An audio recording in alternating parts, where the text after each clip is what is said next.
I'll look ahead. RBA's leading social enterprise show. On the mic with Mike King Biz, delivering food for thought. To find out more about the dynamic host of On the Mic with Mike, please visit his website at mikekingbiz.com. Ladies and gentlemen, welcome back to On the Mic with Mike King here, part of the Mike King Biz Media Network. But you know what time it is? You know what day it is? Mindy Flanagan, our HR Whisperer, is in the house. Welcome back, ma'am. Thank you.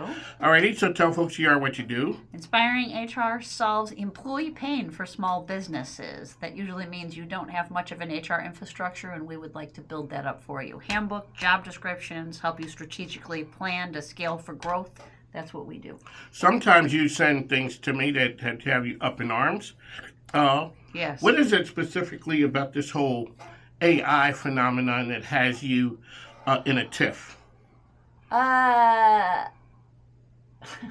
The tag so far, the tagline or the latest tagline, and I think sometimes people say it to me to purposely get under my skin, is, I don't need an HR department anymore. I'll just use ChatGPT. There you go.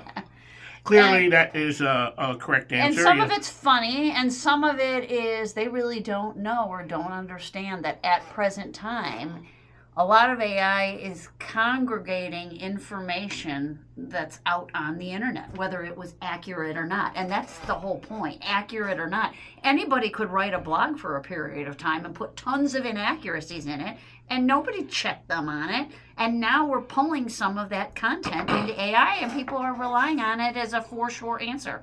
The thing is with AI right now, I actually like it because I believe I'm using it properly. You prompt it to get your creative thinking. You use it as a prompt to get your creative thinking going. Okay, ma'am. But to think it's going to help you make a judgment call on a gray area decision, no, it's not going to do that. Here's where I think it would help me. That if I needed to write something in HR and I know nothing about HR, and it's going to give me what sounds like excellent work. It made me put some words together that made me seem like I know what I'm talking about. Sort of. Sure. Yeah. To the average person. To the average person, yeah. To the person who knows, you look at that and say, that's a bunch of gobbledygook.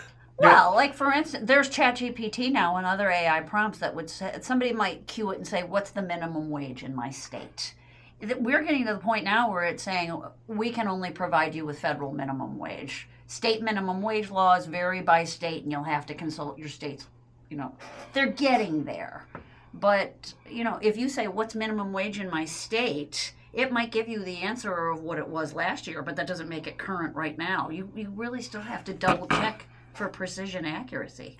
One of the things about HR is sort of different, and we haven't touched on this in a lot of other areas, if it's operations, there's some compliance laws that I'm thinking there could be. There is.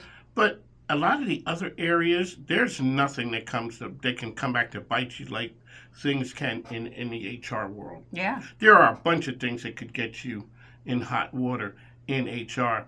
Talk a little bit about that, because in our Times Talk, we've never really touched on that one. Well, and that sort of weaves into, when do I know I need HR? I mean, honestly, I know 70 and 80% companies that don't have any kind of formal HR. And they don't run a risk of not having formal HR because they're really kind to the employees. And the chances of a retaliatory ex-employee complaining about a labor law they violated is slim because they're really great to their employees. And I know this because the average tenure of an employee at this sort of warehouse manufacturing type facility is 12 to 13 years. I mean, they just don't turn people over. They don't pay them much, but they give them great benefits and a really flexible schedule, and they're really kind to them. So I'm not telling you not to comply with labor laws, but just like anything, this is sometimes an art, not a science, and you can get away with weaving the we're not quite complying box because no one's complaining. And the chances of the Department of Labor or some other government agency randomly auditing you are slim. Now, some people don't want to lead a business that way. They are rule followers, they are compliance people, and it's kind of like the same people that buy a lot of term life insurance. It's there in case of emergency, and it makes me sleep better at night knowing that I have put this safety net in place. Some people see their HR infrastructure and compliance that way. I have set the policies in place to comply with the labor laws, and I can credibly look my employees in the face and say, this reflects what we're obligated to do as a business. But this is personal preference by leaders on how far they want to go with this. So what you're saying is culture and, I don't want to put it, kindness plays a big part in infrastructure and HR weaknesses. Sure. Or Yeah. do you think a lot of people think that? I don't think so. No, No. because I still think the main problem with HR is, particularly where it comes to labor laws, there are people out there that don't have prior HR experience that think on a very basic level, okay, I hired a new employee, they didn't work out, I issued them a laptop, I'm holding their check until they return that company property. It was $1,000. A reasonable person, without being trained in HR... Here we go back with the reasonable... Yeah, but a reasonable person without specific labor law compliance training would say, I spent $1,000, they're terminated, they owe me that laptop back before I give them their final check.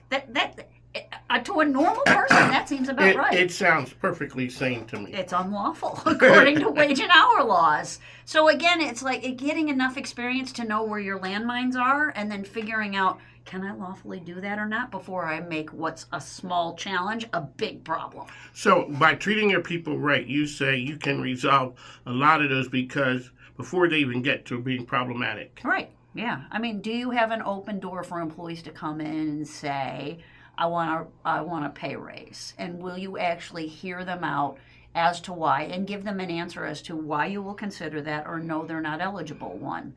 But if you run this sort of dictatorship environment where you think no one's getting a pay raise ever unless I feel like it and don't come talk about me ever, you come across as sort of tough to work with to the point that you're not reasonable. I can't chat with you.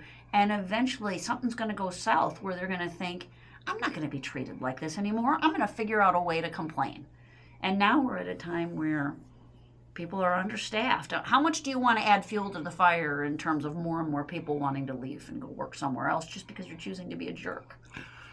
So what happened before we held it against people job hopping? There was, Yeah, we don't really hold it against them. Isn't that interesting now? It is. Recruiters? It is. I mean, we see 18 months here, 24 months there. That used to be a major deal breaker when I was an executive recruiter.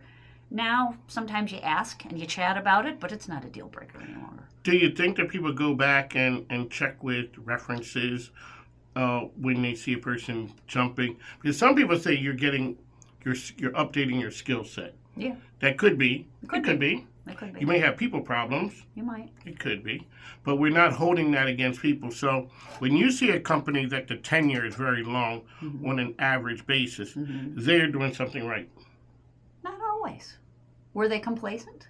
Do they fear change? I mean, that's the flip side. Why were you there that long in that position? Didn't you want to challenge yourself? Didn't you want to grow your skill set? Didn't you get impatient to go innovate somewhere else? I mean, we say all the time we want to hire creative, innovative thinkers. And if the resume says 15 years at one company in the same position, is the optics innovative, creative thinker? They could be. It could be. This is the whole point with screening and interviewing. Tee up questions that let the person who says they want the job tell the story, and then shut up. Listen. Let them talk, and you will hear whether or not this person continues to be a good fit for the opportunity or not. Forget how long you've been in a position. I mean, yeah, I want to know they're dependable, but I want to stop making assumptions on just what happens to present on the resume. Use the resume as a way to prompt storytelling and ask questions. On the mic, Mindy Flanagan here.